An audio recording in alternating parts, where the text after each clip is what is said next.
Shalom saudaraku, marilah kita memulai renungan hari ini dengan bernyanyi dari nomor 497.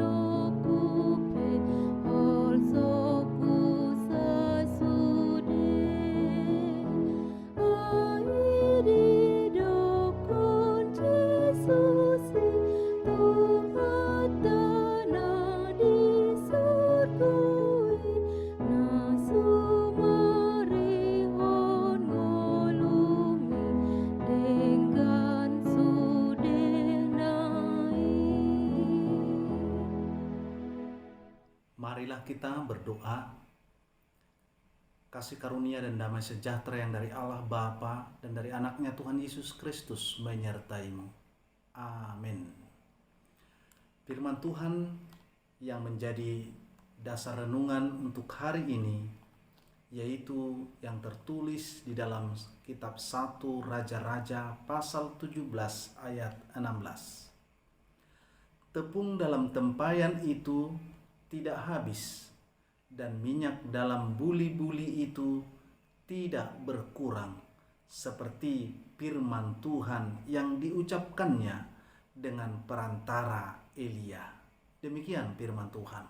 Saudara yang dikasihi oleh Tuhan, siapa yang tidak mengenal Nabi Elia? Nabi Elia adalah seorang nabi yang sangat fenomenal.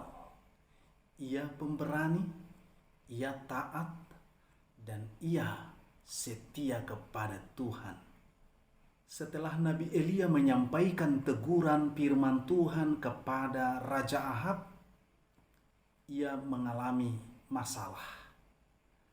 Nyawanya terancam dan ia harus menyingkir dari kota. Tetapi Tuhan memberi petunjuk kepada Nabi Elia agar ia bersembunyi ke salah satu tempat, yaitu di tepi sungai Kerit. Tuhan pun menggenapi firman-Nya. Terjadilah kemarau yang berkepanjangan sebagai hukuman atas bangsa Israel. Nabi Elia juga mengalami dampak daripada hukuman Tuhan atas bangsa itu.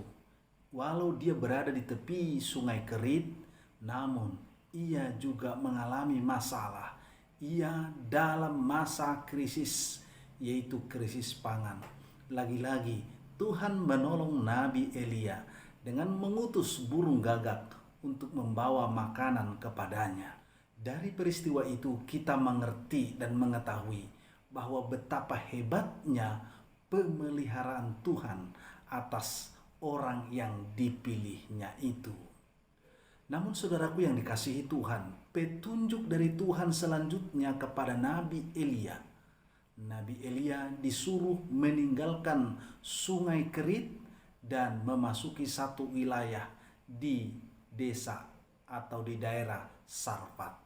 Di daerah Sarfat, Nabi Elia bertemu dengan satu keluarga yang miskin, yaitu keluarga seorang perempuan yang sudah lama menjadi seorang janda.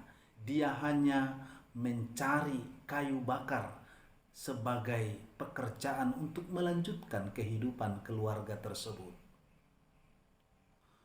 Suatu hari ketika Nabi Elia sudah berada bersama dengan si perempuan itu, ia menyuruh si perempuan itu untuk membuatkan makanan padanya. Awalnya perempuan janda yang di kota Sarfat itu menolak, sebab ia tidak memiliki apa-apa lagi kecuali hanya segenggam tepung dalam tempayan dan hanya sedikit minyak dalam buli-buli atau dalam botol. Namun saudaraku, Nabi Elia kembali mendesak si perempuan itu agar segera membuat roti, membuat makanan, dan membuatnya terlebih dahulu kepadanya sebagai hamba Tuhan. Akhirnya si perempuan itu membuat keputusan melakukan seperti yang dikatakan oleh Nabi Elia. Lalu apa yang terjadi? Tepung dalam tempayan itu tidak habis, dan minyak dalam buli-buli itu tidak berkurang, seperti firman Tuhan yang diucapkannya dengan perantara Elia. Saudaraku yang dikasihi Tuhan, mengapa tepung yang segenggam itu tidak habis? Dan mengapa minyak yang sedikit di dalam buli-buli itu tidak berkurang? Pertama, adanya kuasa Allah, hadirnya kuasa Allah di tengah-tengah kehidupan mereka. Yang kedua, adanya iman yang tunduk pada firman Tuhan. Sebab Nabi Elia lah yang menyampaikan firman itu kepada si perempuan janda yang ada di Sarfat. Nah saudaraku, firman Tuhan hari ini mengajak kita agar kita di dalam menjalani hidup ini, marilah kita melangkah dalam iman. Dan marilah kita mendahulukan yang utama, yaitu melakukan apa yang dikehendaki Tuhan, melakukan apa yang difirmankan Tuhan untuk kita lakukan dalam kehidupan kita.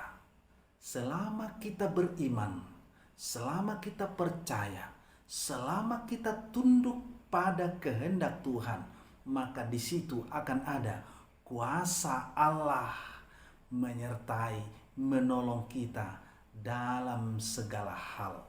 Ketika ada kuasa Allah melingkupi dan menyertai kita di sepanjang kehidupan kita, maka berkat Tuhan tidak akan pernah berkesudahan di dalam kehidupan kita. Amin. Kita berdoa. Tuhan, kami bersyukur atas firman-Mu hari ini yang menuntun kami agar kami melangkah di dalam iman serta tunduk pada pimpinan Tuhan atas perjalanan kehidupan kami. Bapa di surga, kami percaya sebagaimana Engkau memelihara hamba-Mu Elia, demikian juga kehidupan kami. Tuhan pasti selalu memelihara, menolong dan menyertai kami. Terima kasih Tuhan atas pemeliharaan-Mu, atas penyertaan-Mu sampai hari ini di dalam hidup kami. Terimalah ucapan syukur kami.